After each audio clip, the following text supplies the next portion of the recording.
Hi, this is Mrs. Ziegler, and I'm going through how to access your NetForces drawing Google.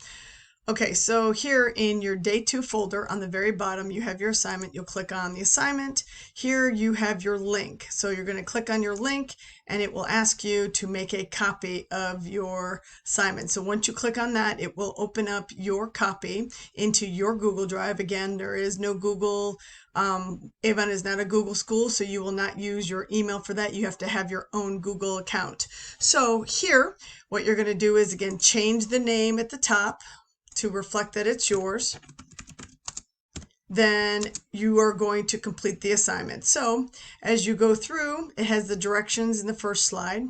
Second slide here, it asks you to define NetForces and then what is the unit for NetForce. Here it's giving you reminders. You need to make sure that you read through the slides because it helps you to figure out what you're doing.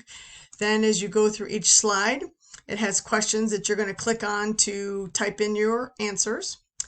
Then you are going to answer the questions and then continue on. So as you're going through here, it says here, draw in arrows for each scenario. So again, you're going to use your tools. So your tools are up here. In order to draw arrows, you can either use these tools. Generally, I would use line.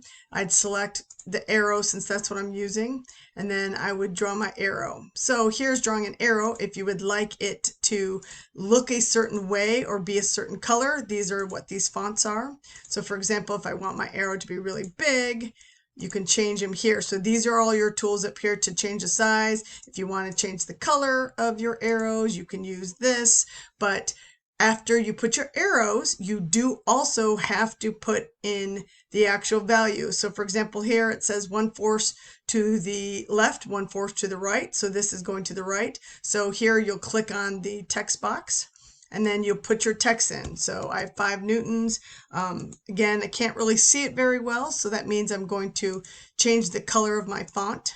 So again, you're using all these tools up here. If I want it to be a little bit bigger in size, just do that.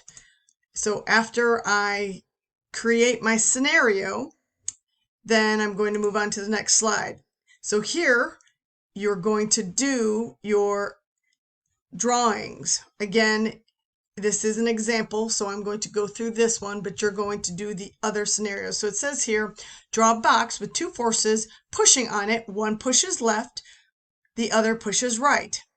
Then the net force is 2 newtons to the left. So here we're going to type in our answer, which is 2 newtons to the left, because that's our net force. And then we have to actually show the drawing here. So again, I'm going to take my arrow, and it says 1 pushes to the right. So that means that I have my arrow pushing in this direction. I'd like to change the color so that it's more visible to see. I'm going to do yellow. I'm going to also make it bigger. And then I'm going to show that this is, it doesn't matter because it just has to be 2 newtons to the left. So since that's pushing right, I'm going to make this value 4 newtons. Again, can't see it very clearly, so I'm going to change that to this color. I'd like to make it bigger.